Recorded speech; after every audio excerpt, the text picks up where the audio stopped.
زید بن حارثہ تھے جو غلام کی حیثیت سے رسول اللہ صلی اللہ علیہ وسلم کے گھر میں آئے تھے نبوت سے 15 برس پہلے، اور ان کی عمر اس وقت 15 سال کی تھی۔ جب رسول اللہ صلی اللہ علیہ وسلم نبی مقرر ہوئے ہیں اس وقت وہ 30 سال کی عمر کے تھے۔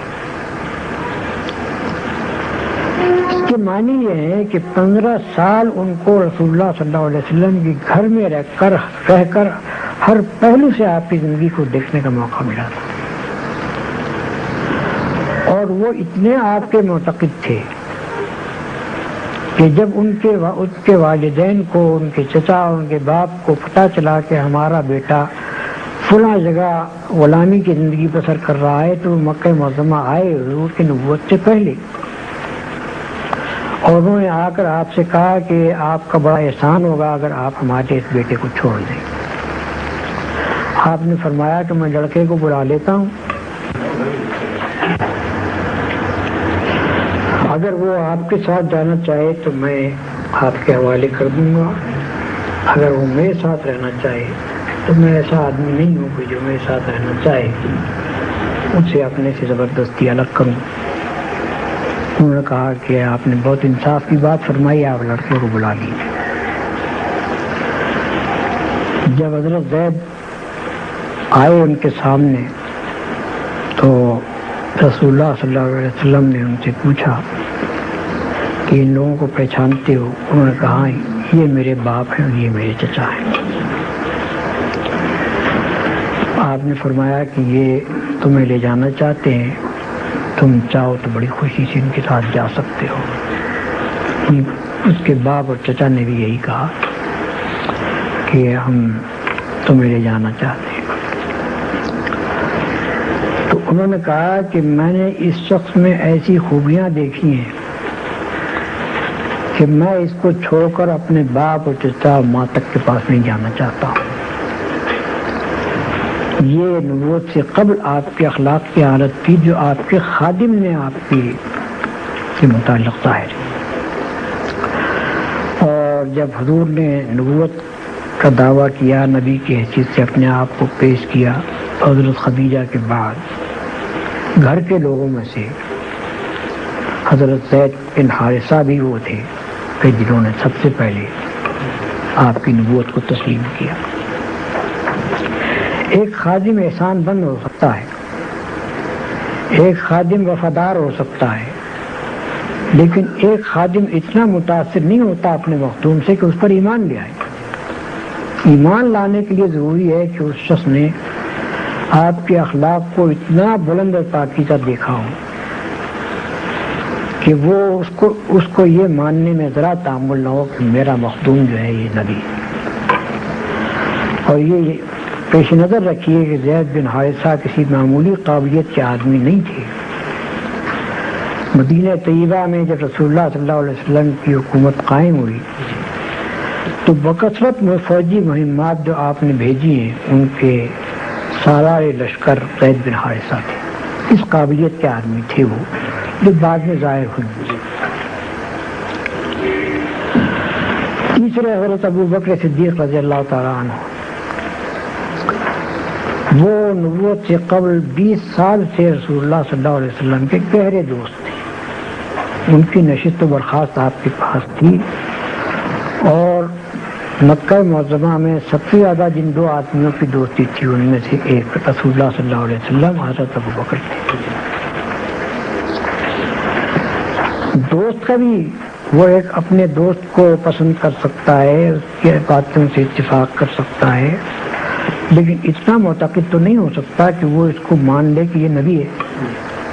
یہ تو اسی وقت ہو سکتا تھا جبکہ آپ کے اخلاق کی انتہائی پاکیزگی و بلندی کے وہ قائل ہوں۔ ان کا بلا تعامل مان لینا یہ معنی رکھتا ہے کہ 20 سال کی مدت میں خوب اچھی طرح دیکھ کر وہ اس بات کے قائل ہو گئے تھے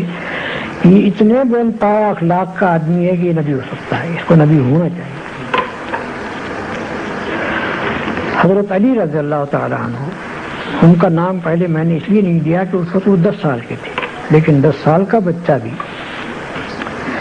جس کے پاس رہتا ہو، رسول اللہ صلی اللہ علیہ وسلم کے گھر ہی میں انہوں نے پرورش پائی تھی۔ تو 10 سال کا بچہ بھی جس کے پاس رہتا ہو اس کے عیب و ثواب سے وہ اچھی طرح واقف ہوتا ہے.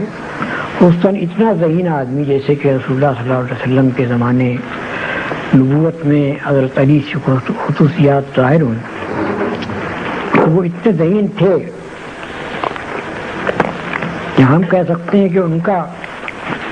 اس بات کو مان لینا کہ آپ نبی ہیں یہ اس کے بغیر نہیں ہو سکتا تھا کہ وہ بھی آپ کے انتہائی بلند پاکیزہ اخلاق کے قائل ہو. اس لیے عمل صالحاً کا مطلب یہ ہے کہ آدمی اس چیز کو پیش کر رہا ہے لوگوں کے سامنے اس کی اپنی زندگی اس کے ٹھیک مطابق ہو اور وہ اتنے پاکیزہ کردار اور اخلاق کا آدمی ہو کہ جب وہ اللہ کے راستے کی طرف بلانے اٹھے تو اس کی بات میں وزن ہو، اس کی بات میں اثر ہو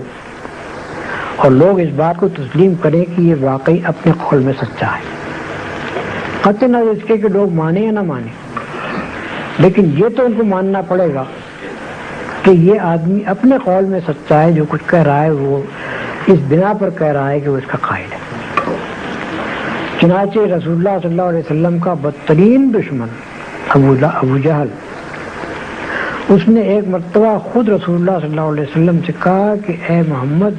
ہم تم کو جھوٹا نہیں کہتے بلکہ جو پیغام تم لائے اس کو جھوٹا کہتے ہیں. یعنی آپ کا بدترین دشمن بھی آپ کی صداقت کا قائل تھا. تو داعی کی دوسری بڑی خصوصیت یہ ہے. تیسری خصوصیت جیسا کہ میں نے بیان کیا کہ مکہ معظمہ کے اس ماحول میں کسی شخص کا اٹھ کر کہنا کہ میں مسلمان ہوں معمولی بات نہیں تھی. تو اللہ کی طرف دعوت دے، پاکیزہ عمل رکھنے والا ہو اور بدترین دشمنوں کے ماحول کے درمیان بھی وہ اپنے مسلمان ہونے سے انکار نہ کرے، اپنے مسلمان ہونے کو چھپائے نہیں، اپنے مسلمان ہونے کا اقرار کرنے سے نہ شرمائے نہ جھجکے نہ ڈرے، بلکہ کھلا اٹھ کر کہے کہ ہاں میں مسلمان ہوں، جو کچھ جس کا جی چاہے کر. دوسرے الفاظ میں اس کے معنی یہ ہے کہ داعی میں تیسری بڑی اہم خصوصیت یہ ہونی چاہیے کہ وہ نہایت جری آدمی، نہایت بہادر آدمی، بزدل آدمی کا کام خدا کے راستے کی طرف دعوت دینا نہیں ہے. ذرا سی چوٹ لگے اور جو بلبلے کی طرح بیٹھ جائے وہ آدمی خدا کے راستے کی طرف دعوت نہیں دے سکتا. خدا کے راستے کی طرف دعوت جو شخص دے سکتا ہے وہ ہے جو سخت سے سخت دشمنی کے ماحول میں، مخالفت کے ماحول میں، خطرات کے ماحول میں اسلام کا علم لے کر اٹھ جائے اور کوئی پرواہ نہ کرے کہ نتائج کیا ہو. رسول اللہ صلی اللہ علیہ وسلم کی اپنی ذات اس شجاعت کا مکمل نمونہ ہے. مکہ معظمہ میں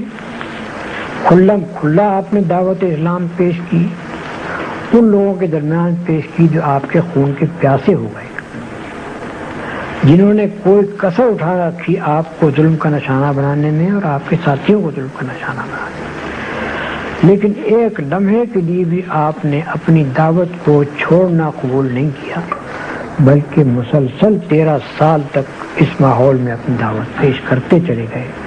اور ہر قسم کی سختیاں مصیبتیں برداشت کرتے چلے گئے. مدینہ طیبہ پہنچنے کے بعد جو حالات پیش آئے، بڑی خطرناک لڑائیوں میں جہاں کے بعض اوقات صرف تنہا آپ رہ گئے تھے یا 2-3 آدمی آپ کے ساتھ تھے، اس حالت میں بھی رسول اللہ صلی اللہ علیہ وسلم کا قدم کبھی پیچھے نہیں ہٹا، بلکہ غزوہ حنین کے موقع پر جب کہ مسلمانوں کو تقریباً شکست ہو گئی تھی اور لوگ بھاگے چلے جا رہے تھے، اس وقت یہی نہیں کہ رسول اللہ صلی اللہ علیہ وسلم اپنے مقام پر رہے، نہیں بلکہ برابر آگے بڑھتے چلے دشمنوں کی طرف، اور اس بات کو چھپایا بھی نہیں کہ میں کون ہوں. فرمایا کہ انا النبی لا کذب، انا ابن